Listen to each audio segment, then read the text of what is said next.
Hello, dear students. Welcome to Shri Jayendra Rank Zone. I am your mentor and your friend for the subject biology, and that too I will be dealing with the zoology, means the animal science. So, my dear students, in the previous lectures we have studied about the reproductive system, the gametogenesis, release of ova means and the fertilization. Then we have started the embryonic development. This is the part 2 for the embryonic development. So we have completed till the formation of blastula, blastocele. Now we are going to complete, or we are going to move on with the gastrulation. Okay. So the very first thing is that what is gastrulation? Gastrulation, it is a physiologic process which is defined as the transformation of blastocyst, okay, with primary germ layers, blastocyst into gastrula with primary germ layers, okay. Primary germ layers means primary ectoderm, primary endoderm. So gastrulation is the process of transformation of blastocyst into gastrula with the formation of primary germ layers like primary ectoderm and primary endoderm, right? It involves the rearrangement of cells that help to attain new shape and morphology of the embryo.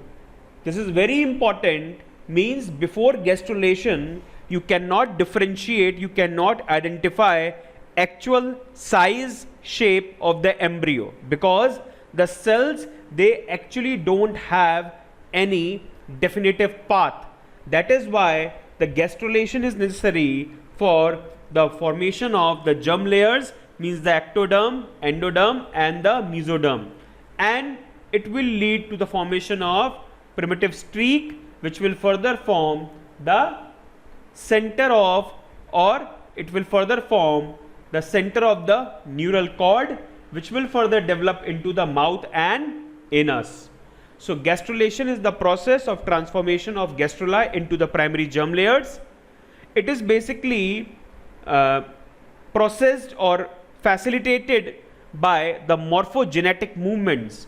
So these morphogenetic movements, okay, these are the movements which actually help in the process of gastrulation. The cells, they actually move inside down, they sag down, and they make different structures. So morphogenetic movements, they are basically the cellular movements seen at the stage of gastrula, in which the organism, it basically the developing organism, it basically comes up with the formation of germ layers. So all triploblastic animals, their germ layers are ectoderm, endoderm and mesoderm, right? So coming to the second point, the gastrulation, it also involves the formation of the embryonic disc. Embryonic disc is basically a primitive plate which actually further going to form the primitive streak.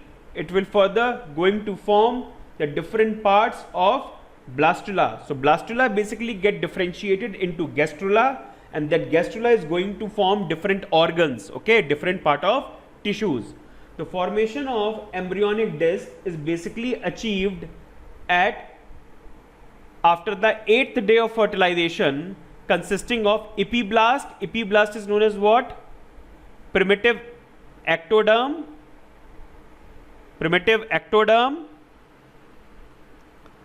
and the hypoblast is known as what? Primitive endoderm,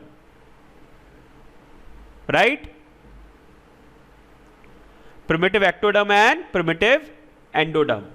Now after the 8th day of the fertilization, means after post fertilization 8th day, actually the moment the blastocyst, it comes in contact with the uterine endometrium, it further gets differentiated to form syncytotrophoblast and cytotrophoblast, as I already explained in the previous lecture, previous video.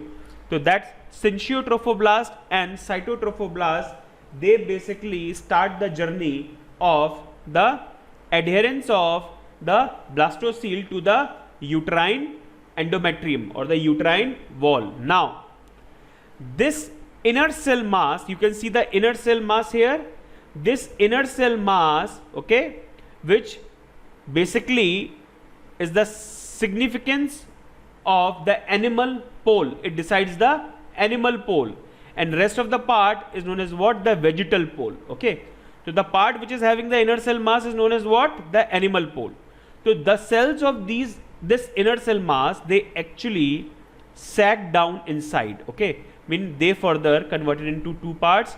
One is the epiblast outside, made up of columnar cells, epiblast, and the cuboidal cells, that is the hypoblast. These are the cuboidal cells, means the hypoblast. Okay, so this is the blastocyst cavity. Okay, so the inner cell mass, it basically sags down. Now it is going to differentiate. The cells of the upper part, they are going to form epiblast, and the cells of the lower part, they will form the hypoblast, like this. It was actually lined by the trophoectoderm, right? Trophoectoderm. Now, these are the inner cell mass.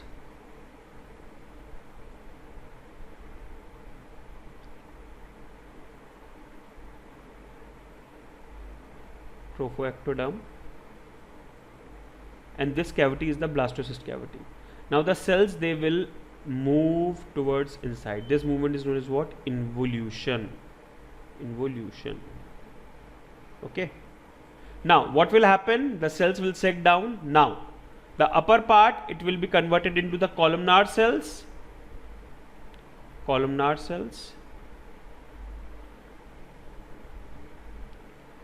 okay, and the lower part will be converted into the cuboidal cells.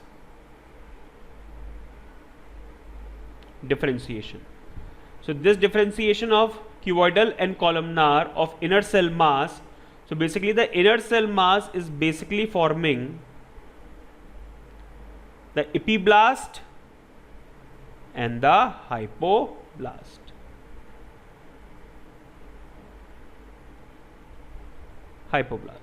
Okay, after 8th day of fertilization. Okay, now you can see the migration of cells in this third picture. This picture means the epiblast cells, these columnar cells, they further sag down. They sag down like this, okay, and creates a cavity. This cavity is known as what? Amniotic cavity. This cavity is known as what? Amniotic cavity. So the cells, they basically comes down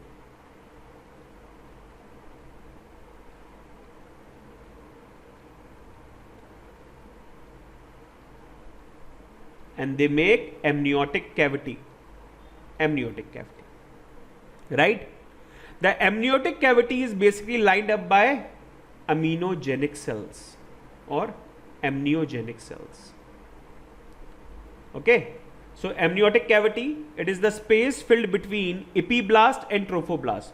So the outer layer was trophoblast only, but the moment the trophoblast or basically the amniotic cavity is formed, the trophoblastic cells, they make some specialized cells which are known as what? Amino cells or aminogenic cells. So trophoblast, it basically forms aminogenic cells, right? Aminogenic cells. Okay, this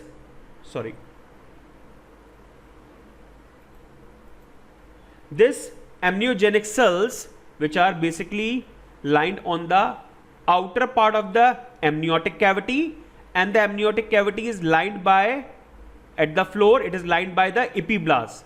So this cavity is filled with amniotic fluid. It is filled with amniotic fluid. Okay, so please, you just watch the formation, that how cells are moving. Cells, they are getting rearranged. So this movement of cells is known as what? Morphogenetic movement, and it is a very characteristic important feature of gastrulation, right? So the space between the epiblast and the trophoblast is basically filled with amniotic cavity, amniotic fluid. The roof of the cavity is covered by the amniogenic cells, okay, and the floor is basically made up of epiblast, okay, made up of epiblast. One most important thing is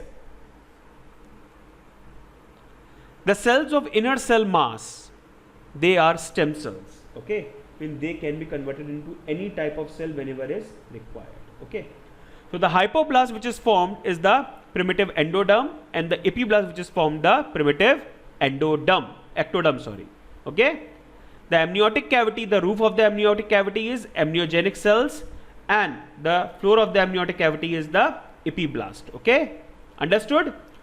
Amniogenic cells, they are derived from the trophoblast only, okay. So amniogenic cells, they are derived from trophoblast. So the cells of the hypoblast and epiblast, they together form a two-layered embryonic disc, okay. So you can see the columnar cell layer and the cuboidal cell layer. So there is basically presence of two layers, the columnar cell layer and the cuboidal cell layer, which is known as what? The embryonic disc. This is known as what? Embryonic disc, okay. Now I'll rub this.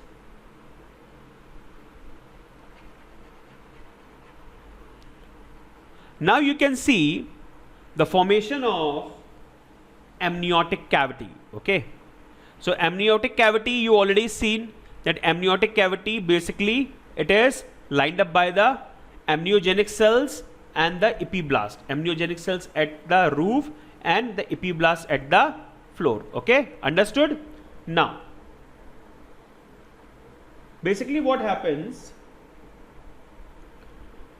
this picture is trying to show you that how primitive streak is formed. And what is primitive streak? I'll come on that part later. First, you just remember, or you have to learn, the epiblast is the primitive ectoderm and the hypoblast is the primitive endoderm. So we are left with mesoderm only, and basically when the mesoderm formation takes place, then there is the requirement of extra embryonic mesoderm, means outside the cavity, okay. So these mesodermal cells, they are known as extra embryonic mesoderm because they are formed outside the embryonic disc, okay, and that is why they are known as what? Extra embryonic mesoderm. So basically what happens, the cells of the trophoblast, they actually form a collection of cells, a mass of cells, which is known as what? Extra embryonic mesoderm. So trophoblast, it forms amniogenic cells. Trophoblast, it forms extra embryonic mesoderm. Extra embryonic mesoderm.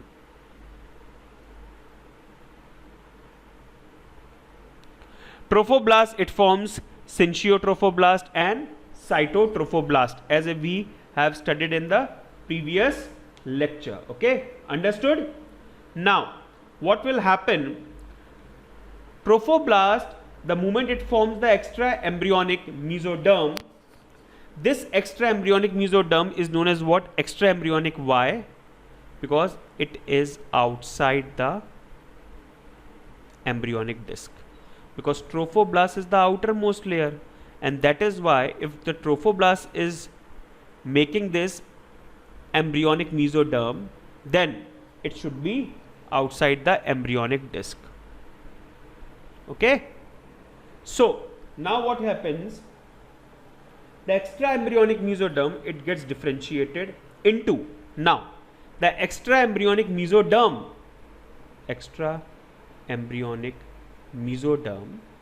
it gets differentiated into somatopleuric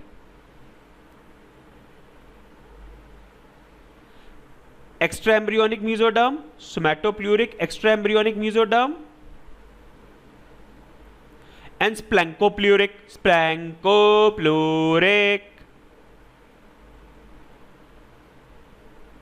extraembryonic mesoderm. Okay, so basically there are two parts. One is the somatopluric and the other one is splanchopluric. So the first is somatopluric and the other one is splanchopluric. Okay, now what exactly happens?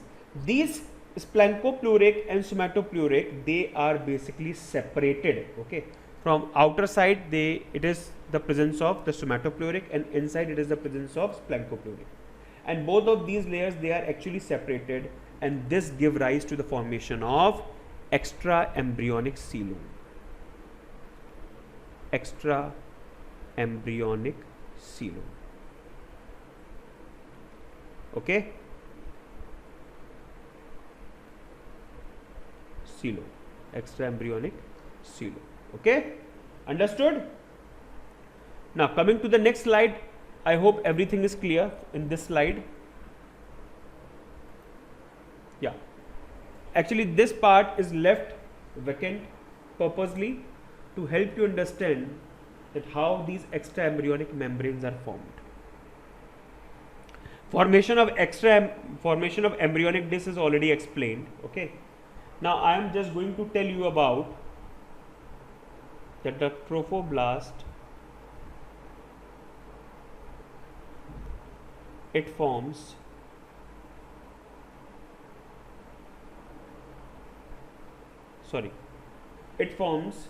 the syncytotrophoblast and cytotrophoblast in the cellular layer. Cytotrophoblast. Okay, now the formation of embryonic disc takes place because of the inner cell mass. Inner cell mass, it forms epiblast and hypoblast. Epiblast, primitive ectoderm, and hypoblast, primitive endoderm.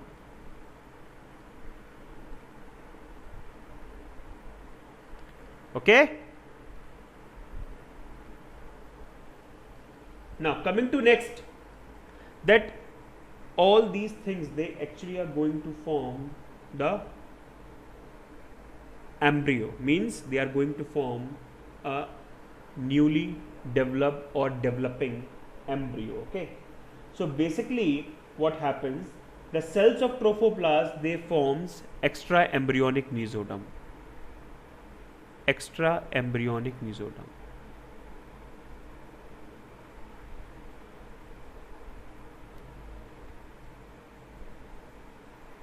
The trophoblast, it forms extra embryonic mesoderm, which is further divided into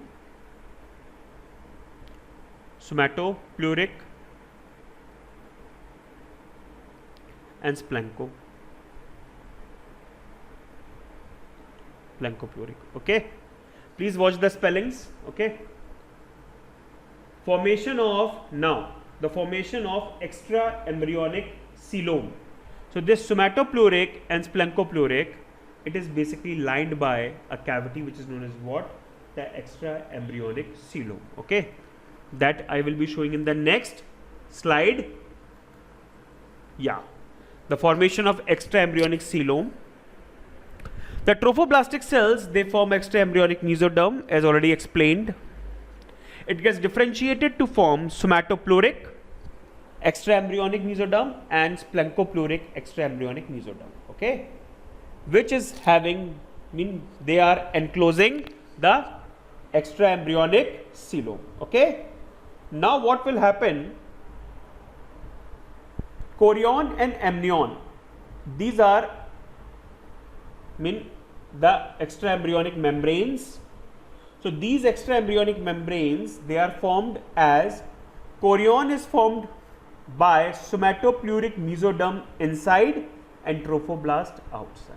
Okay, so what basically happens? Okay, previously it was like that, like this. Okay, so here it is mentioned the extra embryonic membranes. Okay, and now please look to this. Now it is like this. So basically you can see this part is chorion.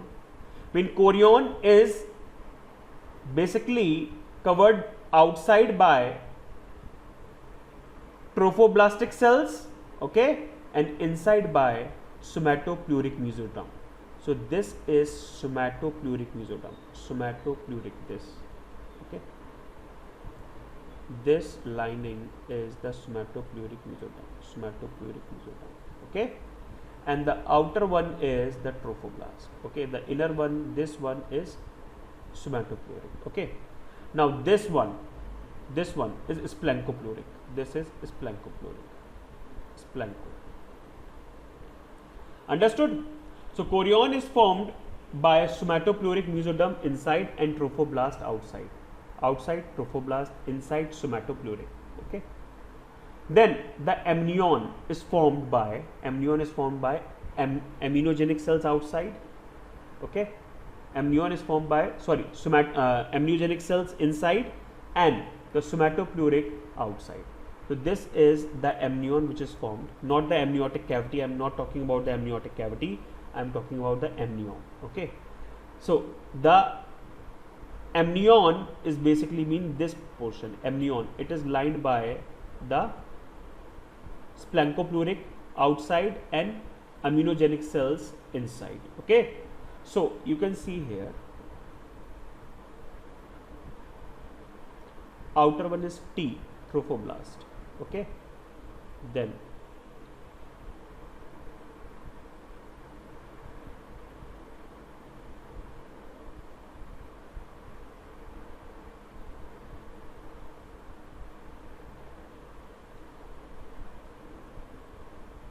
now please remember the sequence. The outer one is trophoblast. This is the amniotic cavity. Okay. These are the cells.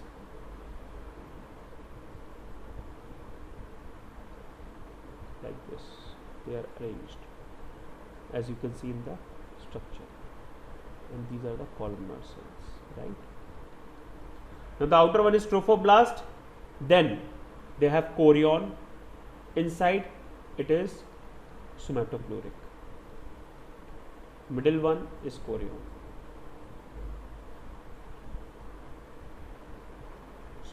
Okay, then we are having this lining. This lining is the splanchopleuric,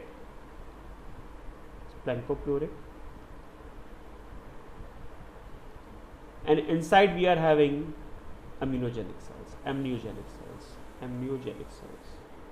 Understood? So this is actually I was trying to speak up. Okay. Now you can see in case of primary yolk sac, the cells are like this, flattened. But the moment it comes in to form secondary yolk sac, they become cuboidal.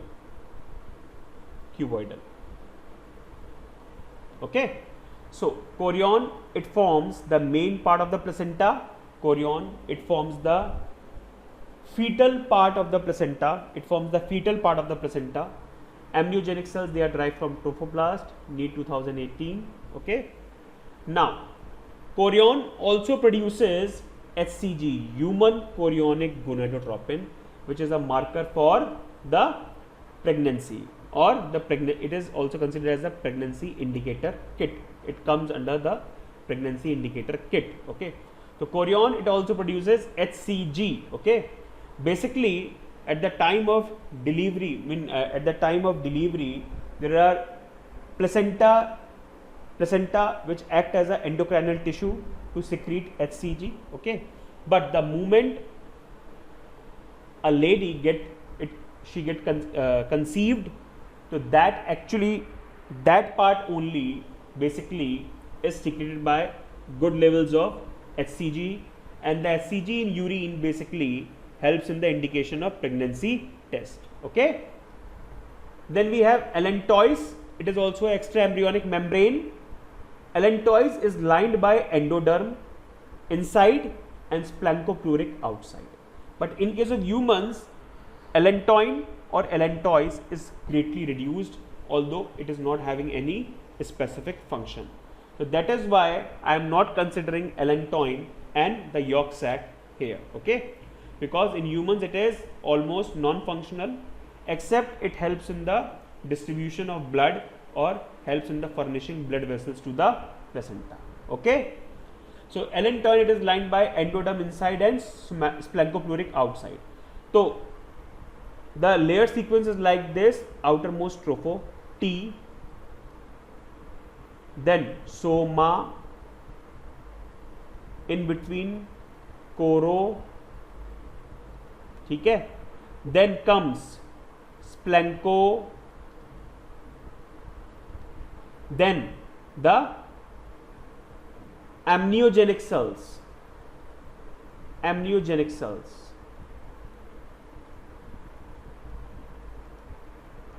then the yolk sac. Okay, so ticosoma,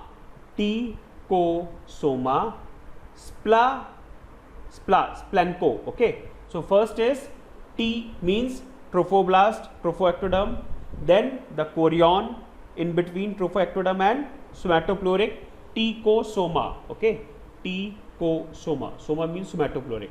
Then splancho is inside, splancho amnio is aminogenic, and that too basically covering the yolk sac.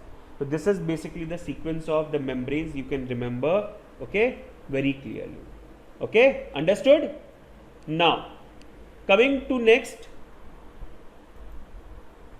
these are the extraembryonic coeloms which are produced, which are formed. Okay, so chorion is formed by somatopleuric inside and trophoblast outside. Amnion is formed by aminogenic cells inside and splanchnopleuric outside. Okay, later on chorion becomes the main embryonic part of the placenta. Main embryonic part of the placenta means the fetal part of the placenta. Okay, chorion also produces HCG, okay, an important hormone of pregnancy, because HCG secretion, it helps to stimulate the corpus luteum, to maintain corpus luteum and to secrete good levels of progesterone, right? So this amniotic fluid, okay, which is present in the amniotic cavity, it helps as a shock absorber,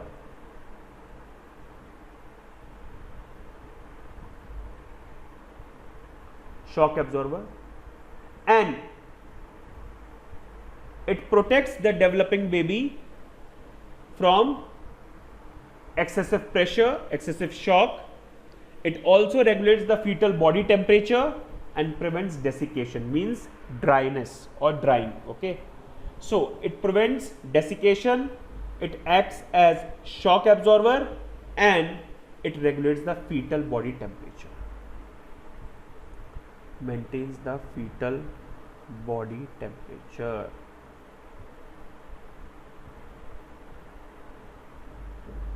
And prevents desiccation. Understood? So in this picture, I'll show you, this is the amniotic cavity. This amniotic cavity is basically lined by the amniogenic cells, okay, and the trophoblast. Okay, mean amniogenic cells, or the amniogenic cells is outside and the epiblast is at the floor of amniotic cavity. Okay, so the outermost, it is trophoblast, this is somatopleuric, in between it is the chorion, then this is the splancho one, these are the amniogenic cells, okay, and this is the yolk sac. Okay, the amniogenic cells, they become cuboidal, the yolk sac becomes, it transforms from primary to secondary. Understood? So previously in case of primary yolk sac, the cells were flattened, okay, flattened cells which actually are derived from hypoblast, okay, because these cells are derived from the hypoblastic cells, hypoplastic layer. Okay, okay. So now coming to next, we are having the secondary yolk sac consists of outer splanchopluric as the primary yolk sac was having, and inner endodermal cells. Now, basically they are amniogenic cells only, but these cells are now known as what? Inner endodermal cells. Why? Because it is going to form the endoderm, because these cells are basically derived from the primitive endoderm, that is the hypoblast, and that is why they are known as what? Endodermal. Okay, so now it is known as what? Endodermal cells.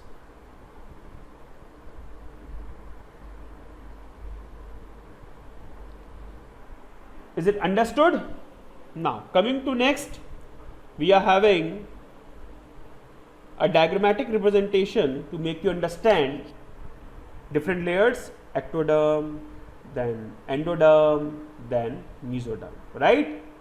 Then the ectoderm, the outside, then mesoderm. In case of allantoin, it is showing the endoderm is here, okay, and the mesoderm is here, okay. So this is the mesoderm, this layer is the mesoderm, outer one, and inner one is the endoderm, okay. This is the amniotic cavity, okay.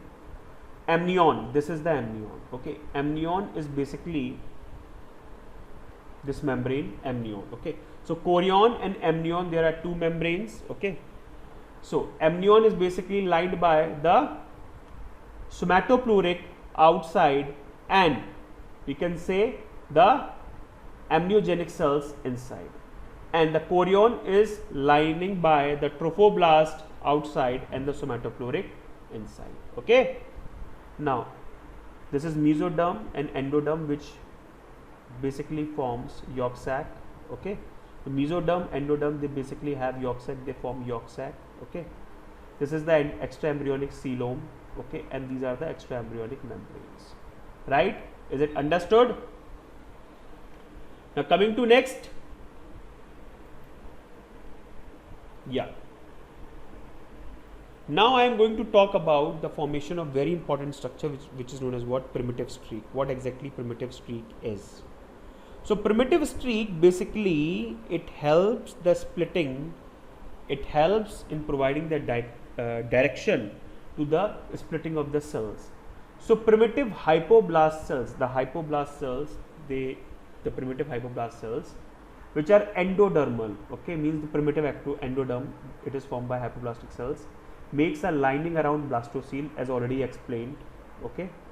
After the formation of extraembryonic mesoderm, okay, somato and splanco, and embryonic coelom, okay, it is now converted to form secondary yolk sac. Understood? Okay, is already understood. So primary yolk sac, it is basically flattened hypoblastic cells, and secondary yolk sac, it is having the cuboidal cells, okay, cuboidal hypoblastic cells, okay. Now endodermal cells lining the yolk sac becomes cuboidal in secondary yolk sac. Yolk sac, it is the source of blood cells, because in developing baby the hematopoiesis or hemopoiesis means formation of blood, synthesis of blood, okay. It basically takes part in, or it happens where? In yolk sac. So yolk sac, it basically serve as a source of blood cells, as it is having, you know, stem cells, undifferentiated mesenchymal cells, undifferentiated. The reason I'll tell you.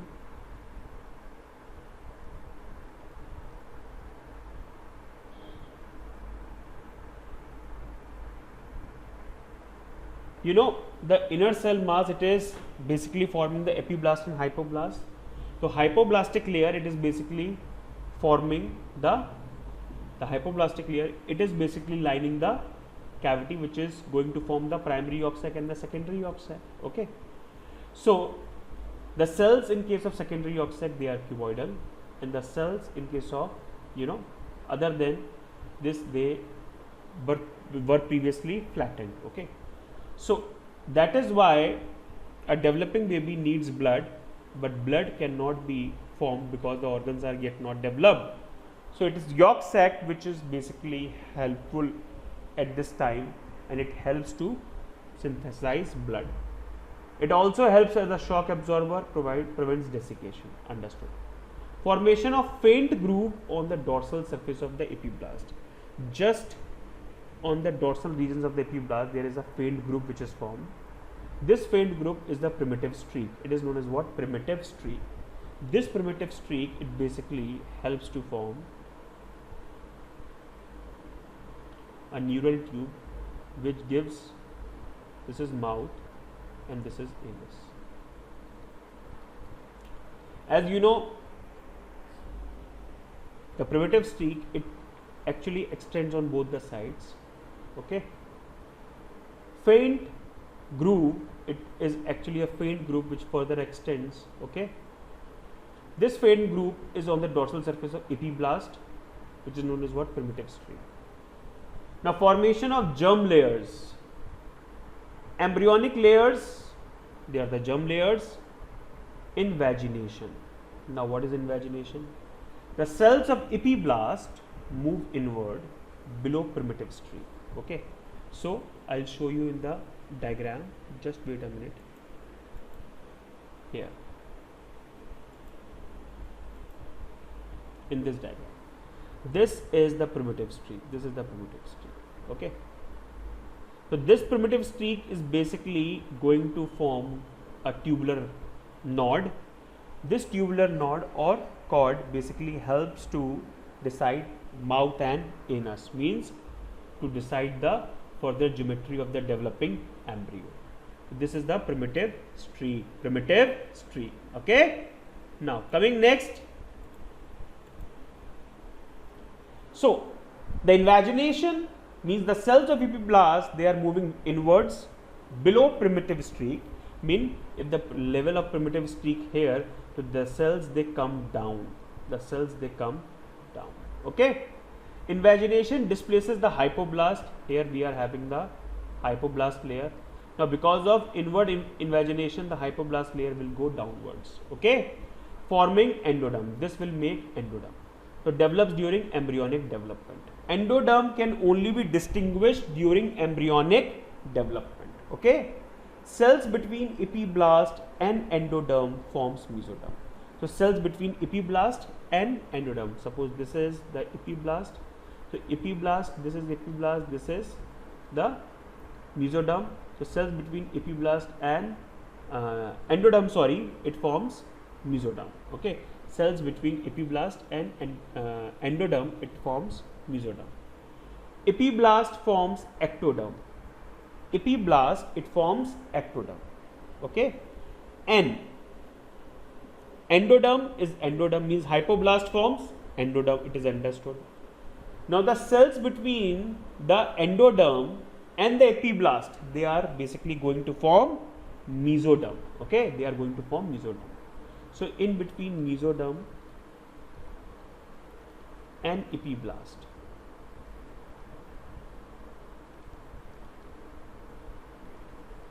it is basically the presence of mesoderm.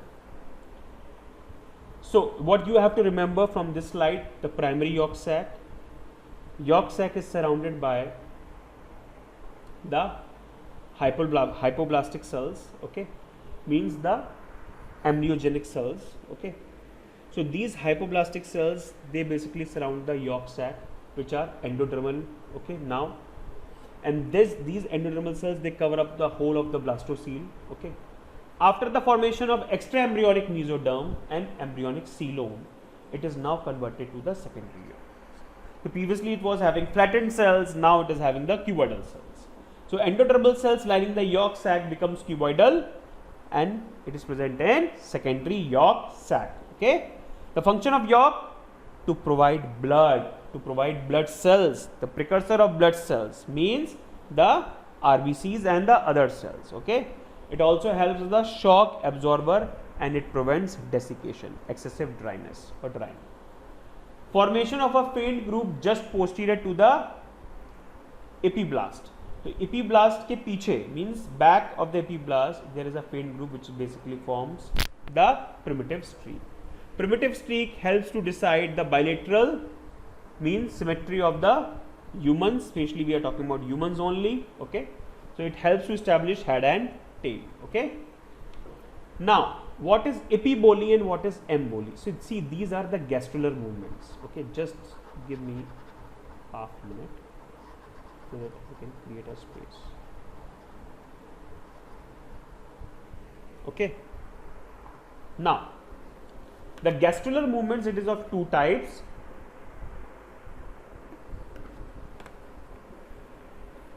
Epibolistic movements and embolistic movements. Okay, epibolistic and embolistic movement, right? Now what is epiboly?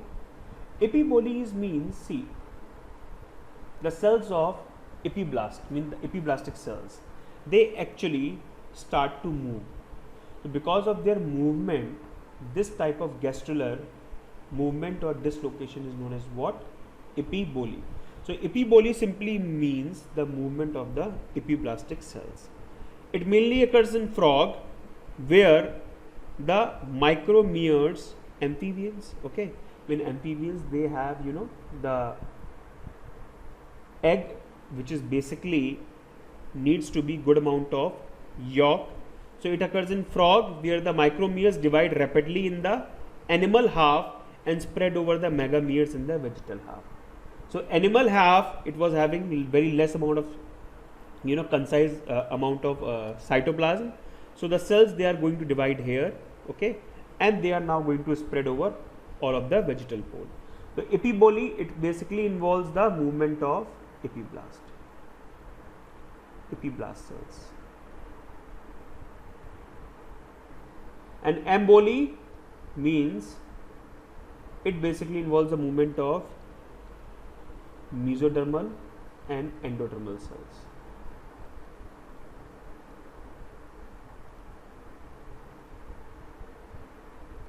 Ectodermal cells. Understood? So emboli is the migration of endodermal and mesodermal cells. Now, emboli means the mesodermal and endodermal cells, they are basically attained by different processes like invagination,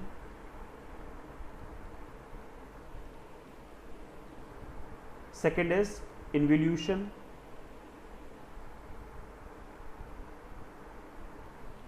third is ingression,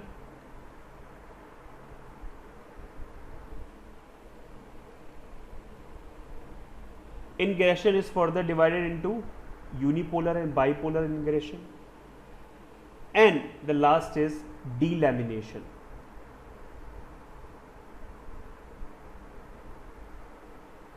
So all these phases, movements, they belong to the emboli part, means the movement of mesodermal and endodermal. Okay, what you actually have to remember for your NEET exams, like involution, it occurs in frog's blastula. Just remember the example, no need to actually study it. Frog's blastula. Then involution, it basically is seen, okay, with unipolar, that was ingression. Involution, it basically is the process of rolling down of the cells which are present on the surface, they becomes basically rolled down, okay, and it is also seen in frog blastula.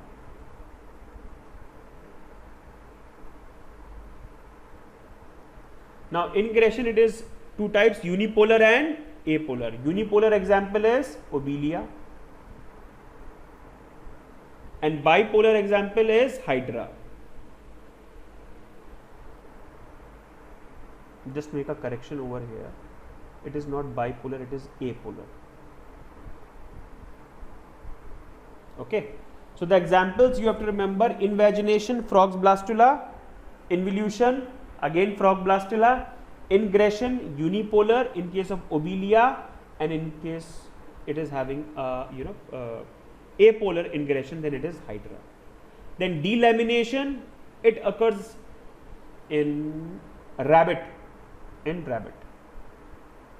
delamination rabbit. So just you have to remember the examples, okay? Understood? If anything comes in the question that what is invagination, what is involution, what is ingression, I'll discuss, okay? I'll show you with the help of diagram. Till this point of view, you have to just remember the names, right? Now, so primary yolk sac, secondary yolk sac, everything is done. On the next slide. Placenta. The formation of placenta is one of the most important and remarkable feature during the embryological development. Now, what exactly placenta is? It is a connection between the fetus and the uterine wall. The fetus and the uterine wall, they are basically connected with the help of a structure that is known as what? Placenta. The placenta, it is a organ which helps to transport the materials, helps to exchange the materials. So it is a connective tissue. Sorry, it is a connection between the fetus and the uterine wall. Means it is having two sides. One side is the fetal side. This is fetal side, and then there is a gap. Then it is having the maternal side. Okay. So fetus and uterine wall of mother for exchange of materials. The outer surface of chorion means this part, fetal part. The inner surface is, okay, the maternal part. So basically the outer surface of chorion, it develops from the finger-like projection. It develops with the finger-like projection known as chorionic villi. Now what will happen? These finger-like projections, they basically gets embedded in the maternal tissue. They gets embedded in the maternal tissue, and that is why it is seen that during delivery, the mother, the part which is actually having these villi, okay, it gets eliminated, it gets slotted out, shedded, okay, with the delivery, with good amount of loss of blood, okay. So it is a connection between fetus and uterine wall. The outer surface of chorion develops finger-like projections which are known as what? Villi. Humans, they have chorionic placenta. They have chorionic placenta. The type of placenta, I will be talking about the type of placenta later. So humans, they do have the type of chorionic placenta. Now the fetal part of the placenta, is basically the chorion, and the maternal part of the placenta is basically the decidua basilis. Okay, just a minute.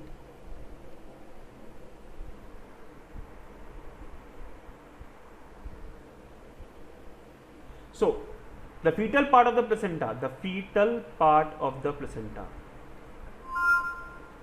is made up of chorion, and the maternal part is made up of decidua basilis. Okay, it is decidua basilis. I'll use this. So fetal part of placenta is made up of chorion, and the maternal part is made up of decidua basilis. The fetal part of placenta invades the uterine mucosa. Okay, the fetal part of the placenta, with the help of villi, it invades the uterine mucosa, and this is known as what? Hemochorial type of placenta. Okay, this hemochorial type of placenta, it basically indicates the deep intimacy between the maternal and the fetal tissues. So it basically, gives a sense of love of a mother towards her baby. Okay, so this is hemochorial. Placenta connects embryo through umbilical cord. Placenta basically connects to the fetus through umbilical cord. Here we are having the umbilical veins and cord. I'll show you in the next slide. The diagram is there. Human placenta is metadiscoidal. Human placenta is first chorionic placenta. Second, it is a kind of hemochorial placenta.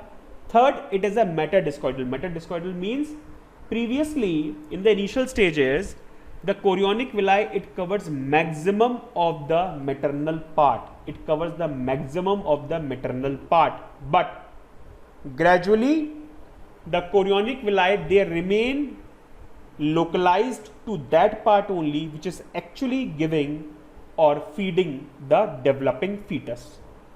Sorry, previously it was like the finger like projections, they spread everywhere, okay, but later on when they got to know, okay, this part is to be supplied only, then they basically get released from the other places and they are localized to form a disc like structure, and this disc like structure gives the name the metadiscoidal. Okay, so basically human placenta is metadiscoidal.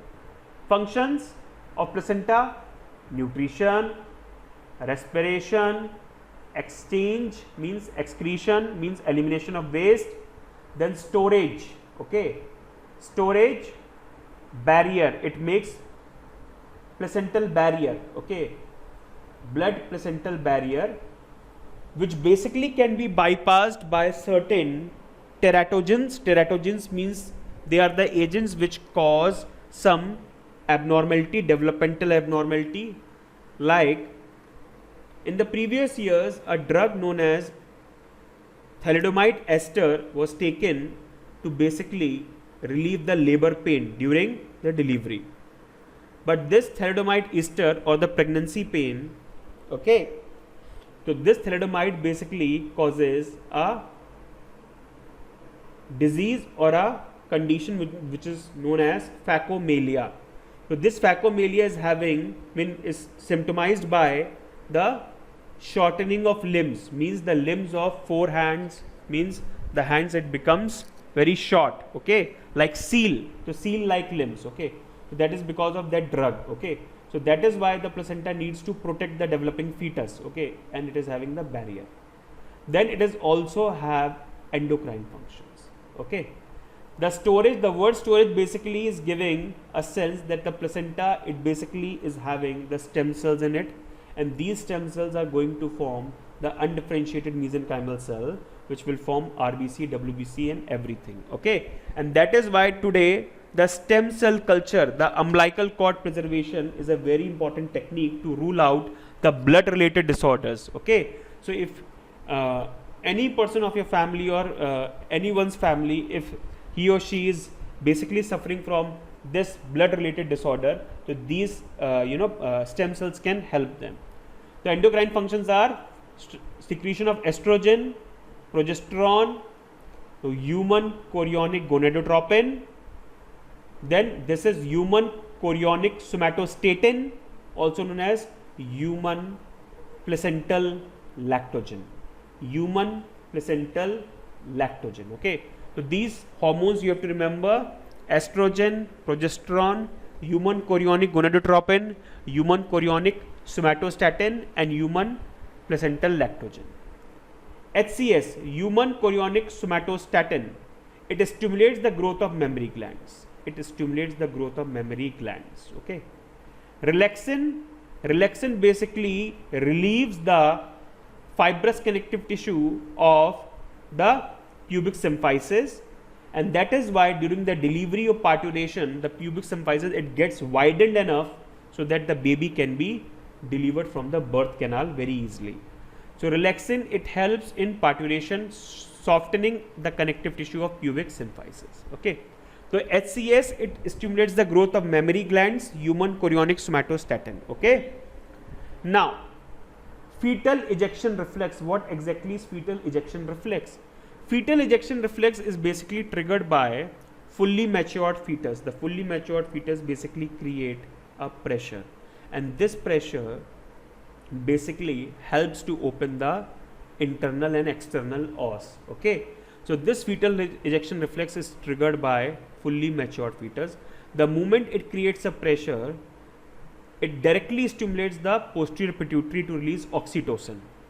Quick release of oxytocin means the birth hormone or the fetal ejection hormone.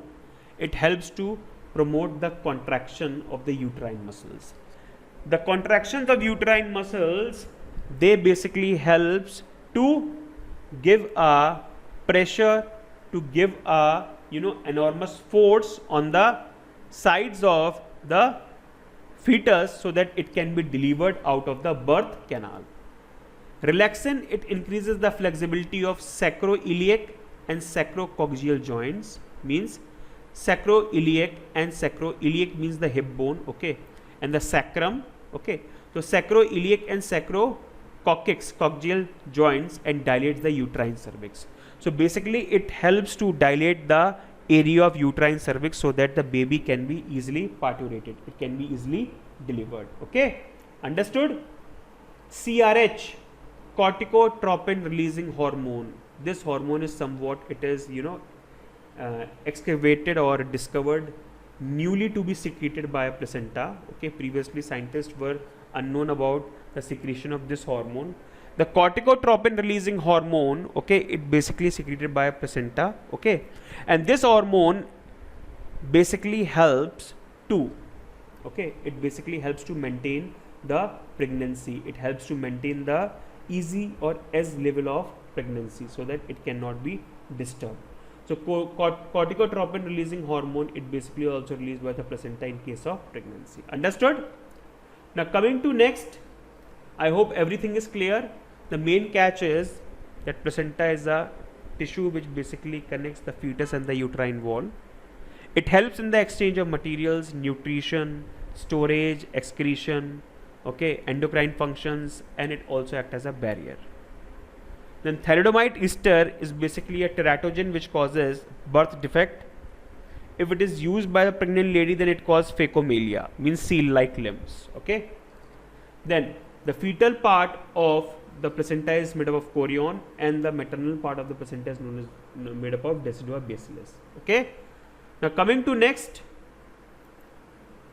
this is human embryo and placenta. You can see here placenta villi embedded in the decidua placentalis, okay. This is the placenta. Understood? This is the cavity of uterus, yolk sac, okay, cavity of amnion, amniotic fluid which covers decidua parietalis. This is the decidua parietalis. Most importantly, this mucus plug is basically a very important tool during the physical examination of a pregnant lady. The physical examination of pregnant lady is done by putting a long cylindrical instrument into deep down the areas of the cervix to check whether it is having that, okay, mucus or having that seal over here, okay. So there are numerous non-placental villi. These are non-placental villi and these are the placental villi. Placental villi, they are only nutritive and transportive to the fetus, okay. The non-placental villi, they basically only can perform the surface diffusion. Understood? The umbilical cord with its contained vessels, okay. This is all about the human embryo and the placental development. Now coming to next, this is the structure of placenta, very briefly explained. This is the fetal side, okay. I'll use now.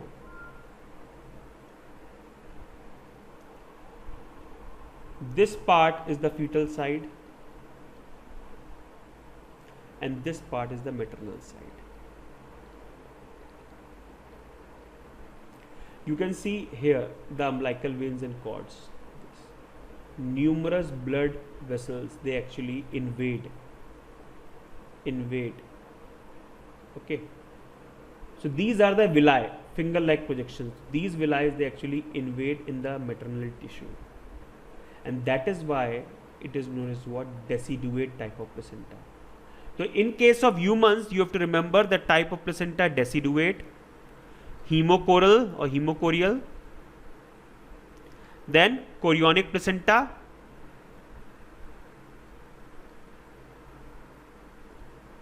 some studies also show that it is chorionic allontonic placenta, okay. Understood? This is the decidua which makes the maternal part of the placenta, okay. Is it understood? Amnion, this is the amnion, this is the chorion, okay. Now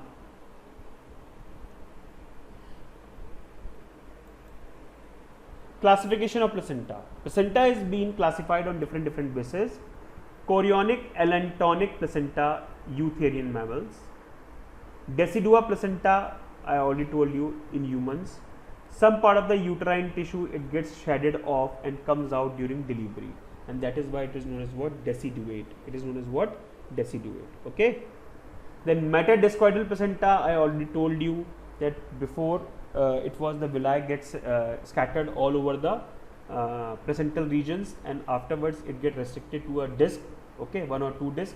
If it is 1 disc, then monodiscoidal, humans, and if it is 2 disc, okay, means 2 places, then it is monkey. Okay. So chorionic placenta or chorionic allontonic placenta, then deciduate placenta, then metadiscoidal placenta, and then hemochorion placenta. Understood? So these are different types of placenta which are actually seen in case of humans. Okay. Then types of twins. What are twins? For example, at the time of shedding of egg, fortunately speaking or unfortunately, there are 2 eggs which are basically, ejected by both the ovaries or one of the ovary. So this secondary oocyte, it may get delivered from both the ovaries or one of the ovary at a time, and they receive individual sperms. So the moment they receive individual sperms means they don't have any similarity, and that is why they are known as what? Non-identical twins or dizygotic twins, because individually they form 2 different zygotes. Okay. So this is known as what? Dizygotic twins or fraternal twins. Okay. Why? Because both the egg, they are going to receive 2 different sperms, and that is why it is known as what? Fraternal twins. Then monozygotic twins, in which there is the formation of only 1 zygote. There is the formation of only 1 zygote, but at the time of cleavage, okay, mean at an early stage of the zygote, okay, means the fertilized ovum, the moment it was just got fertilized, at that time only it gets separated into 2 independent cells. Okay. So the moment it got fertilized, it gets separated into 2 independent cells, okay, that can further develop into the offspring. Now they are basically derived from the same ova or the same ovum, means they are genetically identical, and that is why they are known as what? Monozygotic twins. Okay, monozygotic twins, or we can have they may have the same sex. Okay, monozygotic twins. Then we have Siamese twins. Siamese twins, basically it was actually given by the name after Chang and Ing. Chang and Ing. Born in Thailand. Born in Thailand. Okay. Chang and Ing, born in Thailand. So the name was given Siamese.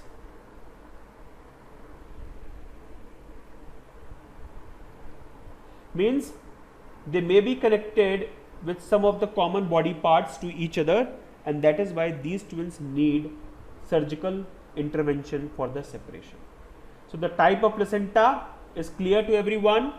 The types of twins, fraternal twins, means when 2 different sperm are getting to fertilize the 2 different ova or egg. Then monozygotic twins, and then the Siamese twins. Is that understood? Then most important, fate of germ layers. There are different germ layers: ectoderm, endoderm, mesoderm. What exactly these germ layers are going to form? This is the most important thing. See, these germ layers, they basically are going to form, means the ectoderm, endoderm and mesoderm, most of the body parts, almost all the body parts. But you have to find out the catch. Just give me a second. Let me have some water.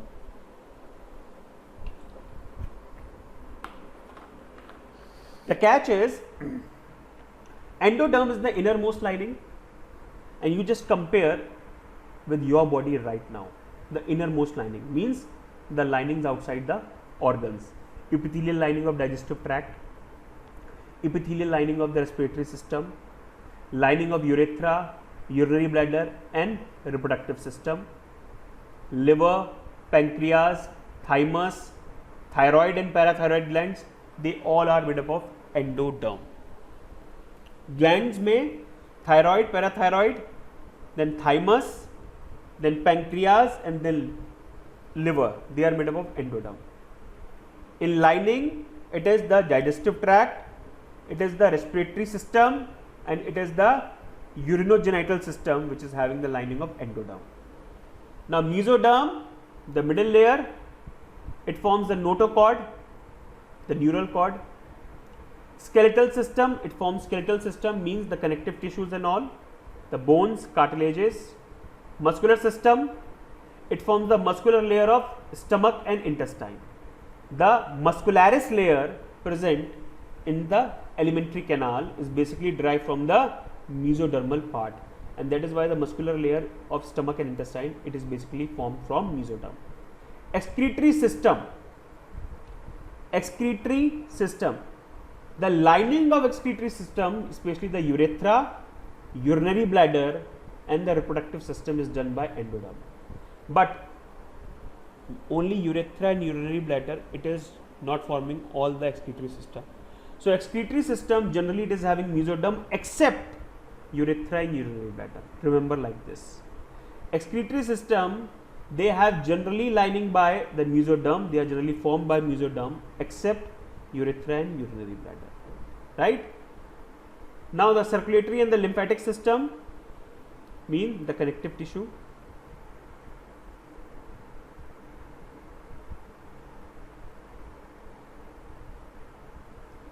Which will form everything, whether it is blood, lymph, cartilage, bone, everything. Okay. Then the reproductive system except germ cells. Germ cells are not formed by mesoderm. Okay. Germ cells are not formed by mesoderm. Right. So these germ cells, okay, means the cells which are going to form, we can say differentiate into form spermatogonia and oogonia. Okay, right. So they are not of mesodermal origin. Then dermis of skin, just below the main surface, dermis of skin. Lining of body cavity, yeah, that's fine. Lining of body cavity and adrenal cortex. The adrenal cortex is basically mesodermal in origin, right? Then ectoderm, it forms skin and the derivatives of skin like sweat glands, sebaceous gland, mammary glands. Epithelial lining the mouth and anus, the oral mucous membrane. MUCOUS, mucous membrane.